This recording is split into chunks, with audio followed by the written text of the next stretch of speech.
Hey, we got the whiteboard out on the desk today. You've obviously read the video title, so you know we're going to be building a null detector, but I thought I'd run through a few concepts as to the like the whys and wherefores of why we'd use a null detector and what it actually is.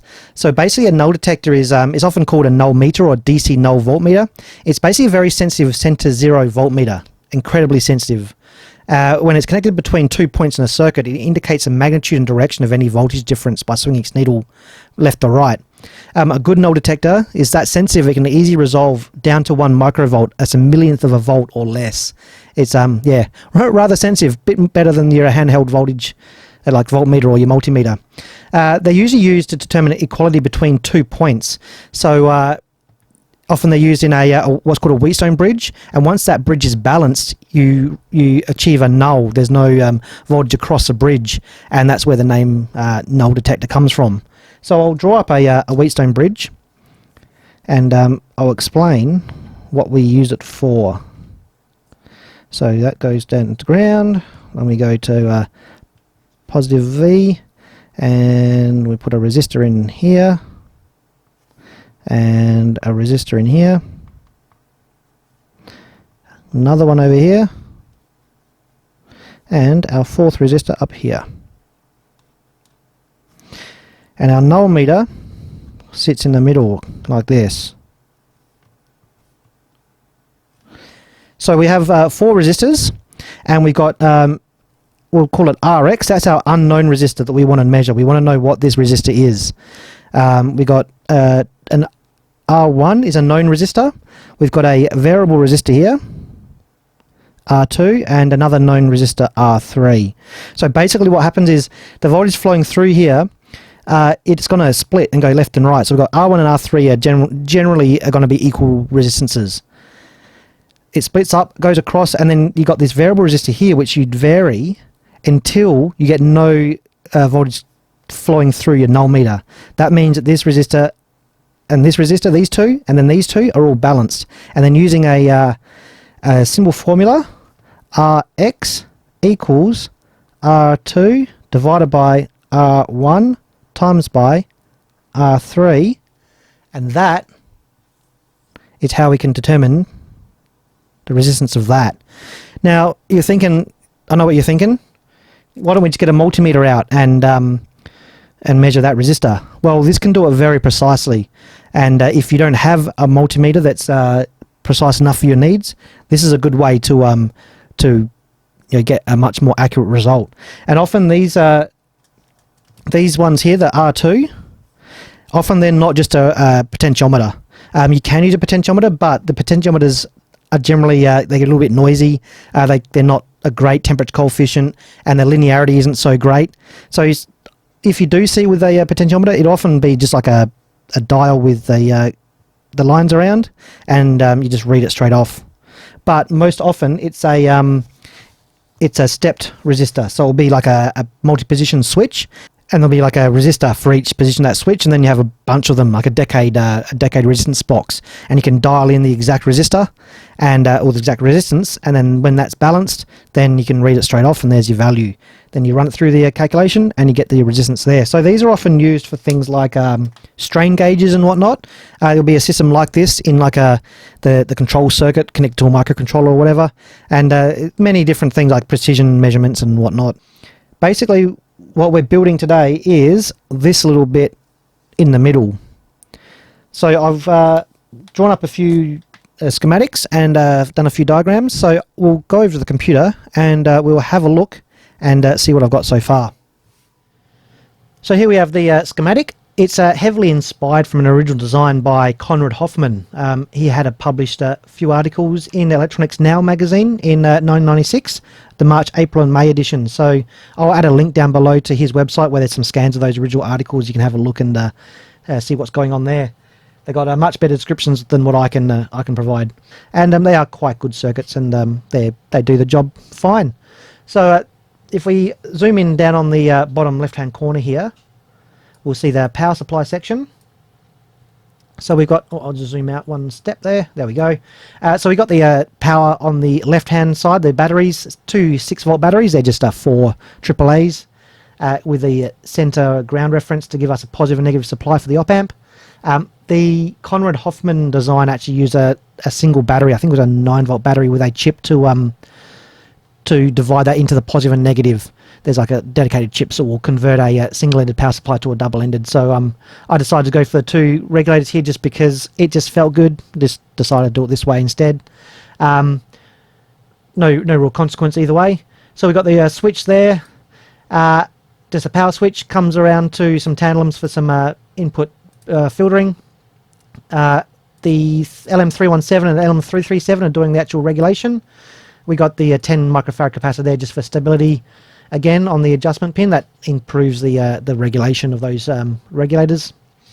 Then these 4 resistors, the R15, 16, 17 and 18, they're setting the output voltage. So those values there set it to negative and positive 4.5 volts. Then we've got some output capacitors, just the usual bulk filtering capacitors on a linear power supply. And then this resistor and connector are just for the front panel LED. We've got a terminal here. That's just a terminal I added just in case I needed it for a ground pin or something. Nothing too much there.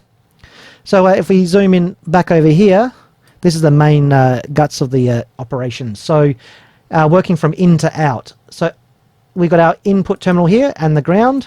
They're just grounded. There's 2 ground terminals for the in and out. The signal in comes through to this jumper or a connector. And that's because these terminals are on a separate board to the main motherboard. So there's a little connector to the main board there. It comes in through the voltage divider here, and then we can select which tap of that voltage divider by the switch up here, and that's through another connector because this switch is also mounted to the same board that these input jacks are mounted to. So it goes through that connector and then comes back, and it comes around through some protection here. Got some capacitors, got these diodes here which are just some protection diodes. I've got 2 there because I wanted to be able to select. The original design has the 1N914s, but they are light sensitive because they're in a glass package and they're an older design, whereas the BAV199 is less leakage, and that's in a little surface mount SOT 3 or something package, I believe. I didn't have those on me in my stock of parts, so I used the 1N914s for now, and I can swap that out and choose whatever I want to later. So just give me a bit of versatility. You only use one set. You don't use both at once. That comes into our op amp, which is a LTC2054HV MPS. Very nice op amp and a little bit expensive, but it does the job quite well. And then we've got the feedback through here with these resistors. That's also coming off the board onto the switch and back in again as well. And then this pot here is just setting our 0. So you short the inputs and you adjust this until you get as close to 0 as you can, and that sets like the 0 reference for the op amp. So that's basically the schematic in a nutshell. Let's have a look at the actual PCB and see what it looks like. Alright, here's the PCB layout. We've got the connectors just here and here for the front panel. That's going to be sitting in this kind of like cutout area here with the switch for the ranges and the input and output jacks.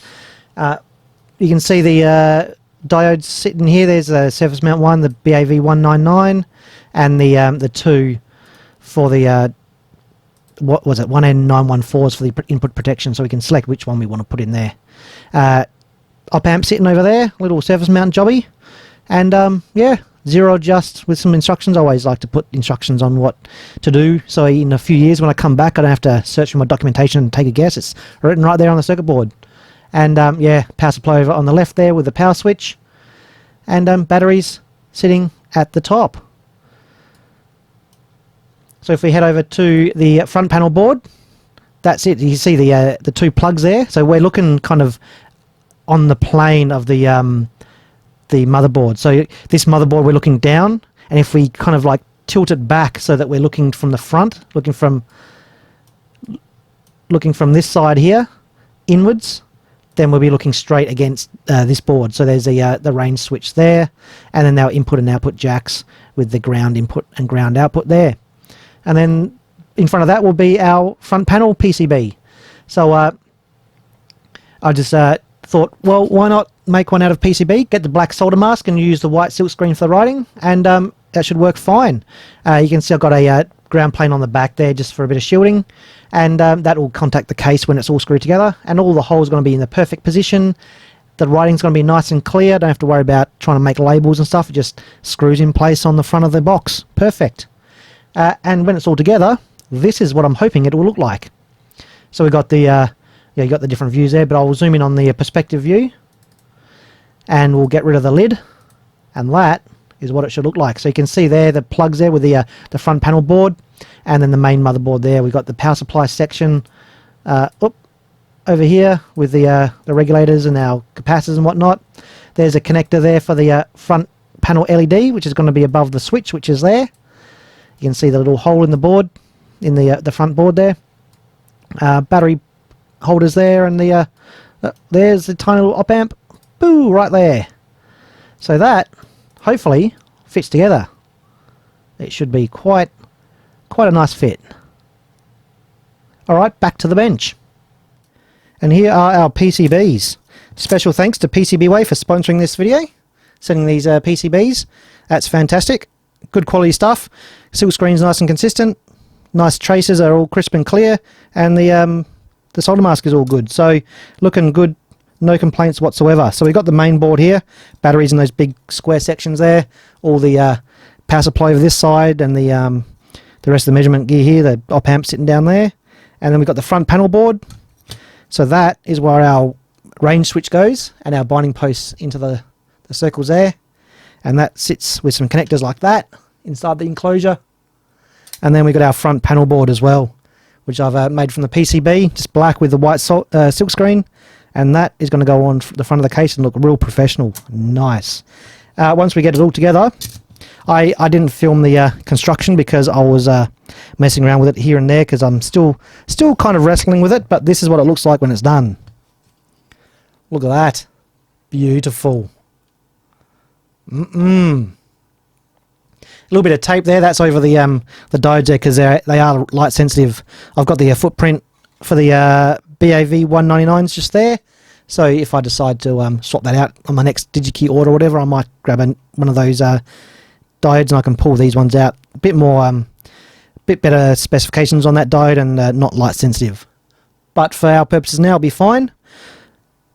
Looking pretty schmicko, if I might say so myself.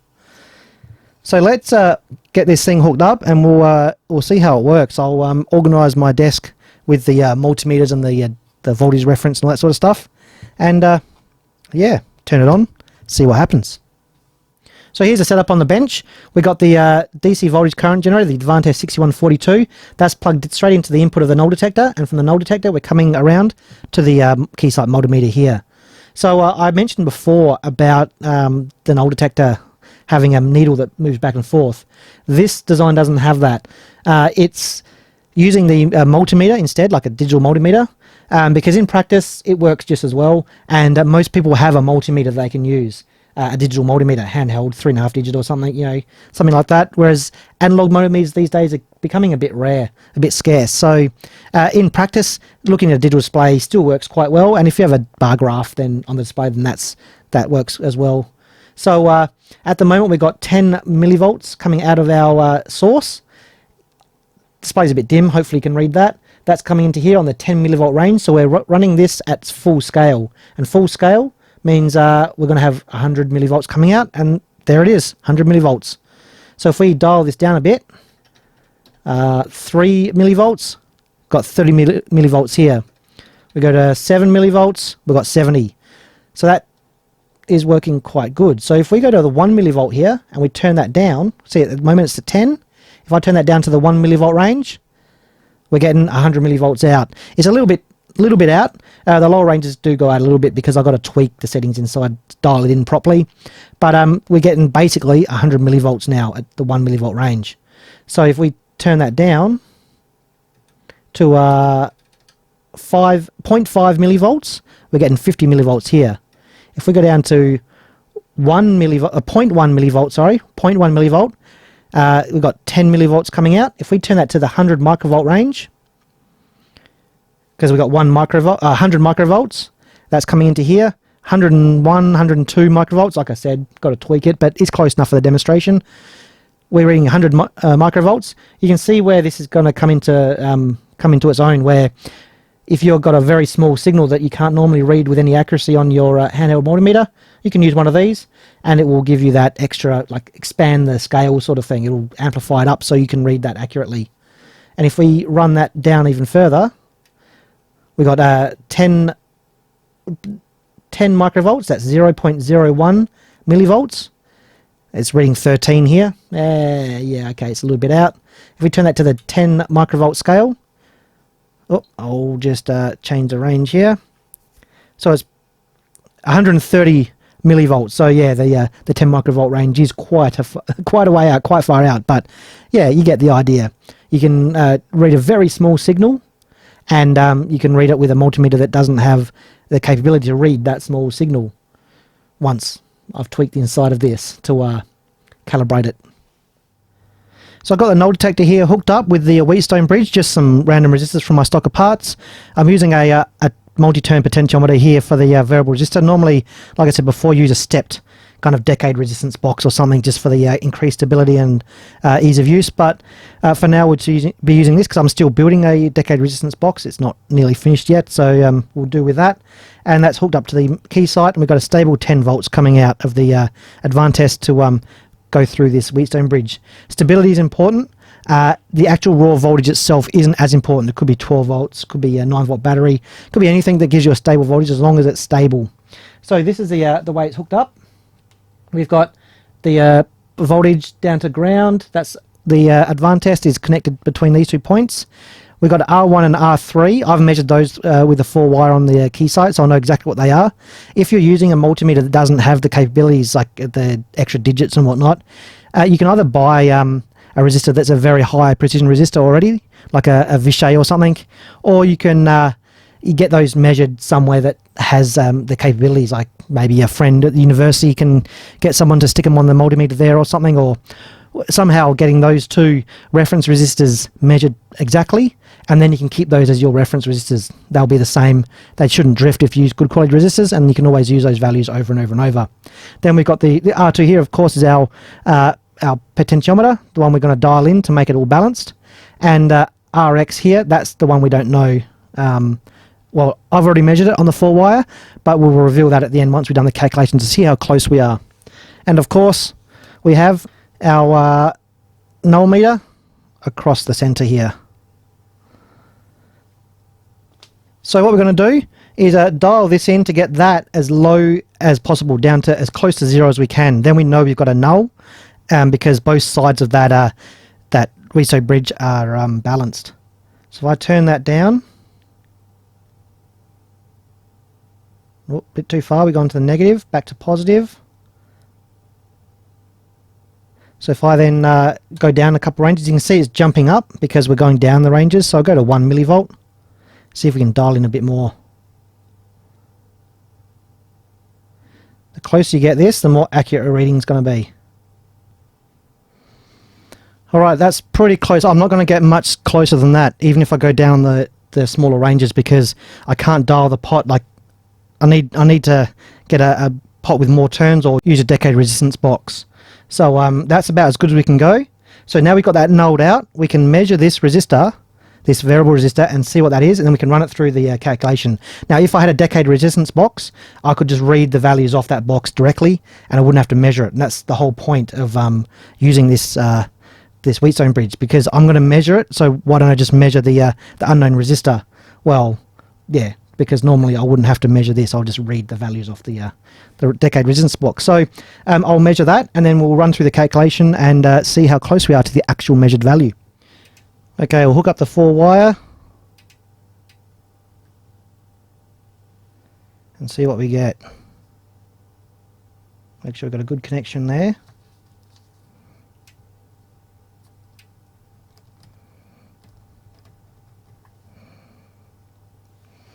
Okay, I'll write that down on our board.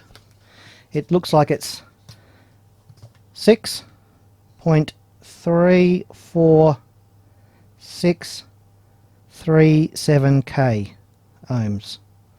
Alright. Alright, back to the whiteboard, and we'll do this calculation. So it's R2, which is 6.34637k ohms divided by 0.99780 k ohms, because that's in ohms, so I've got to jump the decimal point over a few times, and that'll be times R3. We'll just do this bit first. So that is equal to 6.36035 times by R3, 0.803689, and that's k ohms as well, because that's, yeah, we're all working in k, so I'm going to jump that over, so it's 0.8, not 803, and then that will equal, if we times that by that, that'll equal, hopefully, our resistor, and that times that equals 5.11175 k ohms. So there's our magic number, and under that yellow label should be, oh, we're pretty close, 5.109, 5.11. That, I'm giving that a thumbs up. For a null detector that I haven't fully calibrated yet, that's pretty good. Look at that. Those numbers are close enough for me. And our resistor, what is our resistor? So let's look at that color code. Green, brown, black, brown, brown. I've got it on my phone here. I'll show you the picture. 5.1k. So we're working. Awesome. 2 enthusiastic thumbs up. Our calculations worked. Our null detector worked. And the principles of physics also worked. Awesome. So that is how you use a null detector. One of the uses for a null detector. So that's actually working quite well. I'm pretty happy with that, even though I haven't got inside and tweaked the insides there to get it all spot on. But I'll do that later, and if you want to follow along and build your own, you'll find the latest design files and whatnot down in the links in the description below. So yeah, that's done.